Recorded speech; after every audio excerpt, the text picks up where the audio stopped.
Hey guys, how you doing? DJ AJ101 here. I know it's been a long time, but I finally got some free time, thank God, to give a review for you guys this TomTom XL 330S.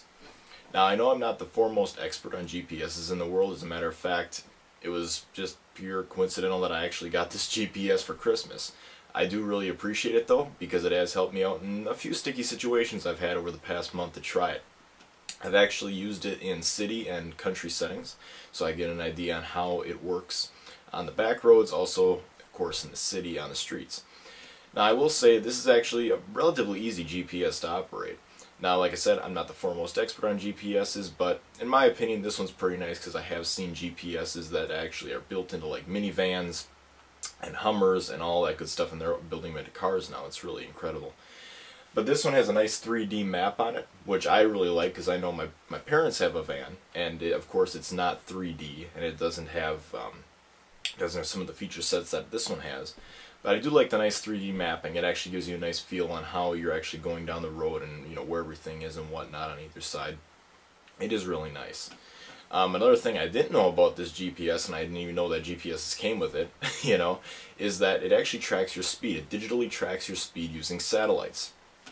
Now to me that was really nice. I mean, I could really just look over at that thing most of the time and just compare speeds, and not only did it track your speeds, it actually tracked where you were traveling on the particular road or street you were on, and it would tell you what the speed limit was. Kind of keeps it in there, kind of keeps my eyes more on the road and on this thing kind of back and forth rather than having to look all over for street signs and trying to figure out what the speed limit was.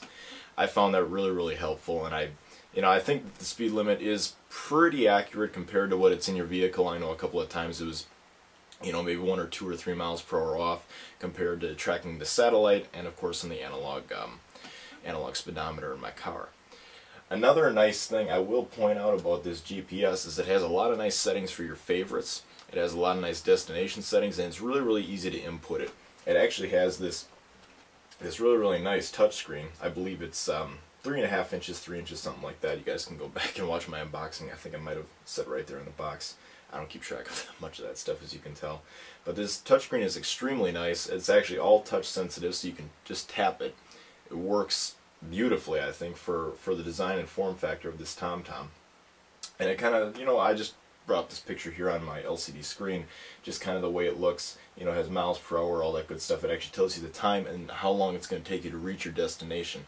Maybe I'm just easily impressed by this, and like I said, I haven't used GPSs and I use them very seldom the way it is, but I do find the text-to-speech extremely nice as well.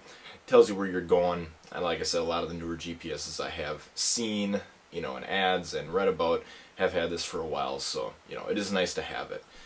Some of the things I guess I didn't necessarily think were that impressive about it. I think the biggest thing is that I don't know how reliable how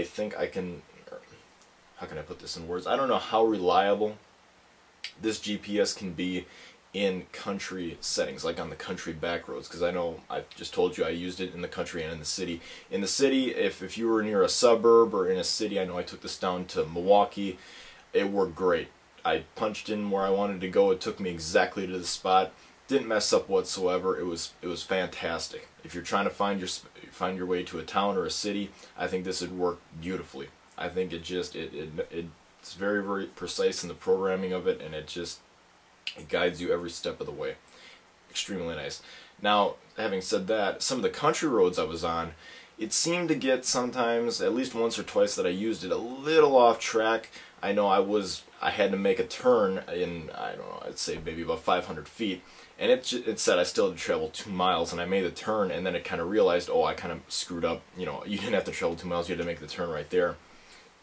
And I know I just tried shooting past it, and then I tried shooting past the road I was supposed to turn on. It actually made me do a loop around, go back. So I don't know if all the technology is exactly there for this GPS, this TomTom in particular, to make a great decision making as far as a GPS goes. But I did find that a little annoying.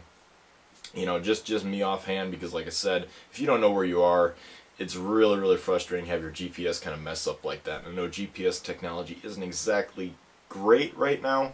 I know they are tweaking it and it has gotten a heck of a lot better, but I do think that is an issue for someone that doesn't travel. If you're not in the area where and you really need a GPS to help you out, this is not something you want to have happen where the GPS doesn't even know what road you're supposed to take. So that I found a little annoying. Like I said, it didn't happen in any places that I didn't know where I was. You know, thank God I was able to kind of correct it. But it was just on the country back roads. Like I said, if you're traveling in a town, bigger township or a city, I don't think you should have any problem. I think the GPS coordinates built into this GPS are very, very precise for the bigger towns and cities around the country. Now, having said that, there are a couple of negative things I found about it. Like I said, that being just one, but I think the second would be this little suction cup. And I know it sticks pretty well to my desk right now, but I know I had a problem. I was going to keep this in my car the whole time, sticking right up there on the windshield, the dash, so I could keep it right there, and it pops right out of here, which is really, really nice. You can actually take this right off, and then if you want to, you just snap it right back in. Isn't the easiest. That may be another negative. You know, they actually snap it right back in. There we go. It goes right back in. You just kind of have to wiggle it around a little bit. But this suction cup, maybe this is just with GPSs in particular. I've never actually stuck anything up to my windshield. But I had it in there one day, left it overnight. My car's sitting outside. It got kind of cold. It's winter up here in the Northeast.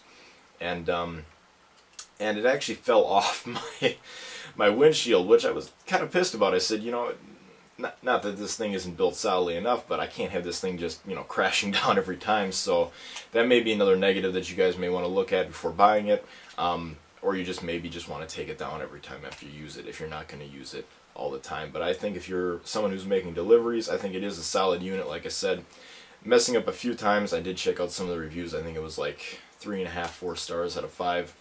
Not the best, but obviously not the worst either. I'd probably give this thing around a 3 or 4 myself, just based on my experiences over the month. I think it's a solid unit, and I think it does its job extremely well. And for the price, I think it's like $100 and some odd. It really can't be beat. I know there's a lot more expensive GPSs out there that are probably, you know, a bit more precise in the programming and the construction, so that it does work a bit better. But anyway, guys, this has just been my thoughts. You guys can make your own opinions, ask questions in the comments below, or PM me here on YouTube. And also, you can email me at djaj101@yahoo.com. I'm always interested to hear what you guys want to see from me, at least as far as videos go, or maybe something you guys want me to take a look at and help you make a decision on purchasing. Maybe I can give you my own thoughts. I know quite a bit about technology, but this is just a quick review of my TomTom XL 330S for you. Like I said, any questions, feel free to email me or post a comment below, and I'll hope to get back to you guys as soon as possible. Thanks for watching, and have a good one.